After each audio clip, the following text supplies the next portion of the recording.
If someone is thinking, how can I improve my gut microbiome? How do I find out if I've got a bad microbiome? Yeah. How do I find out if I've got a good microbiome? Maybe the person's a little bit anxious.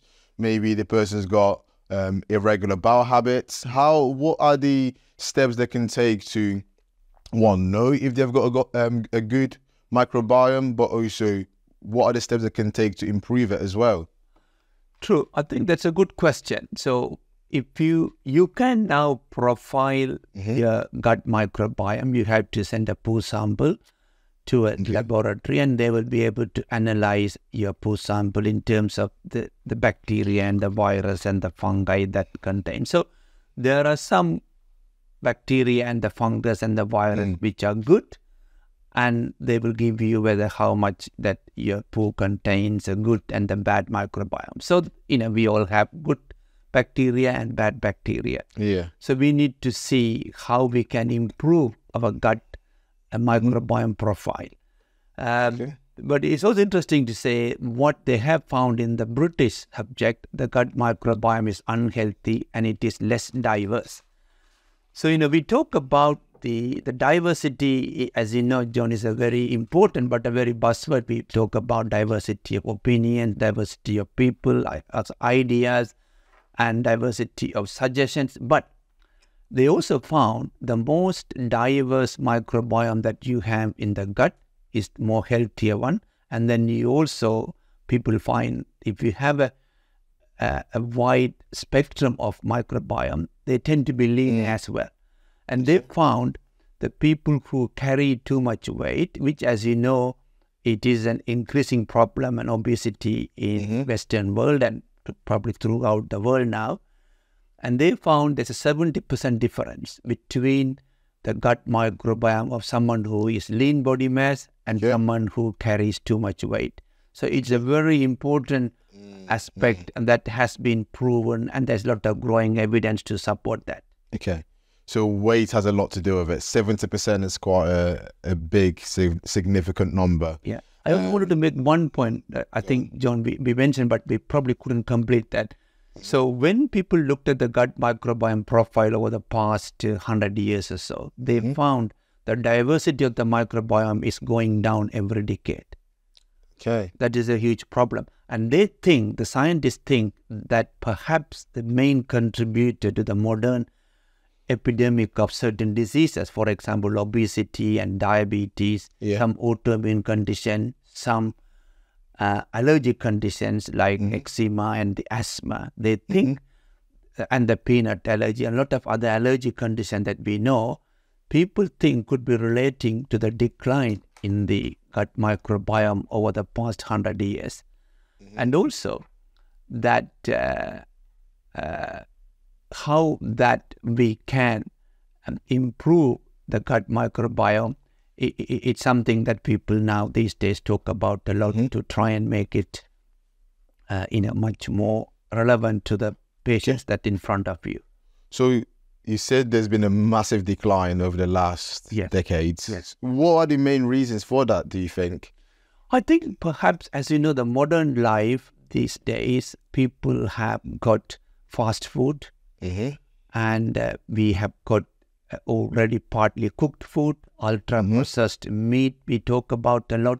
Yeah. So people those days, cooked meal, they talking from the raw grain and everything. But now we have got refined cereals, refined sugar, refined processed. Yeah. So it's more processed. So that is no doubt. That is probably one of the reasons. It's interesting. Another point to make is that we talked about 1 in 3 of us in the UK carry too much weight, and that is increasing now. They say it's probably about 40% of the UK adults are overweight.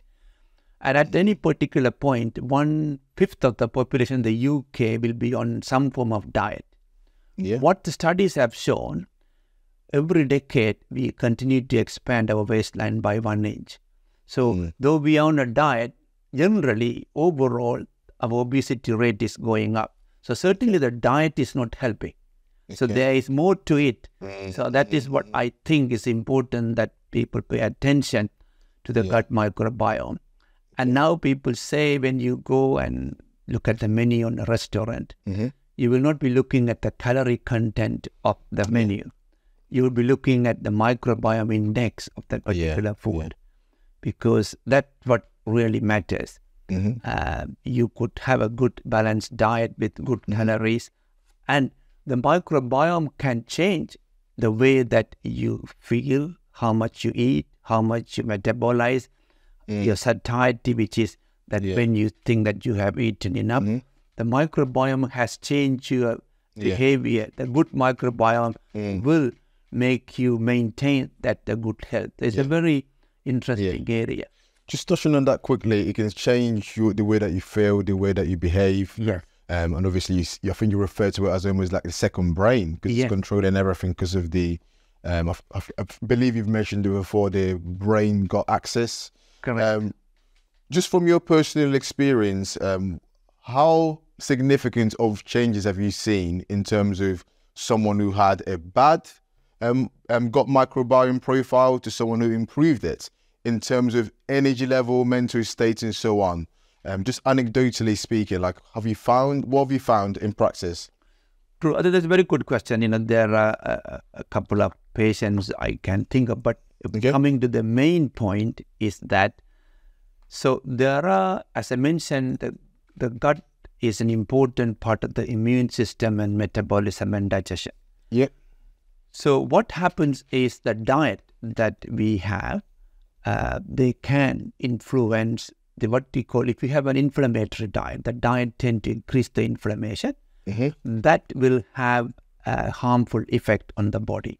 Whereas the diet that has got less inflammation, that tend to release the cytokines, the hormones, happy hormones, like serotonin and dopamine, that tend to improve the mood. So we call it psychobiotics, the diet that improves your mental health. Okay. And the physical health as well. Okay. So, we talk about the probiotics, where you can have a good bacteria is already there in bio yogurt, what you buy over the counter, any supermarket, that can be helpful. And then the probiotics is where that you have a healthy diet that tend to promote good bacterial growth. For example, we know banana, garlic, onions, and asparagus, and the vegetables, they tend to promote good bacterial growth. Whereas they find if you have a more animal protein, they tend to promote the not so healthy bacterial flora, but also they release substances called ammonia and sulfide when it's metabolized. When you have a high protein diet, when it is metabolized in the intestine, it also releases some beneficial substance like short chain fatty acid is supposed to be a very beneficial one. Equally, you also get harmful one like ammonia and sulfide that can cause problem, inflammation in the heart and the other areas. Okay. This is very interesting. Obviously, I think there's a lot of people that swear by just high protein diet and just a lot of meat. Yes. And they're absolutely fine and they live their lives with no issues. Some people that literally just eat steak. There's people out there. And there's actually been some anecdotal evidence and cases where there's a guy called Jordan Peterson, and he had a lot of immunosuppressant. He had an immunosuppressant condition, was going through a lot of difficulties, and he changed his diet to just purely meat, and he actually found that improved his condition. So, what do you attribute to that particular instance and cases like that? We'll answer that first. Yeah. So that is true. There are some individual conditions that may have influence, but in general, as I mentioned, that our body is not designed to deal with a type of diet that is unnatural. Okay. So if you look at our ancestors, whether you come from European ancestry or Asian or African ancestry, we grew up in a certain type of diet.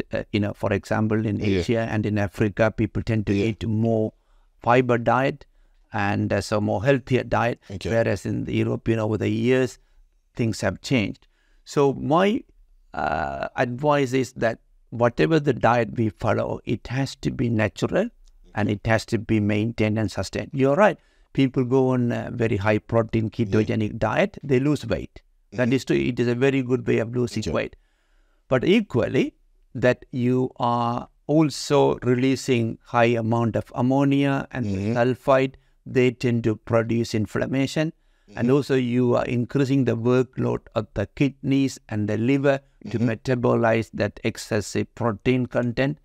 So over a period of 5-10 years, and on the long term, that particular diet is not going to be healthy. Because remember, from the age of 30, our organs will start showing wear and tear damage. Every organ, heart, the lungs, the kidney and the liver, they will show every decade, 3 to 5% of the function of our major organs will show a sort of wear and tear damage. That's a natural sort of history of our human biology if you look at it.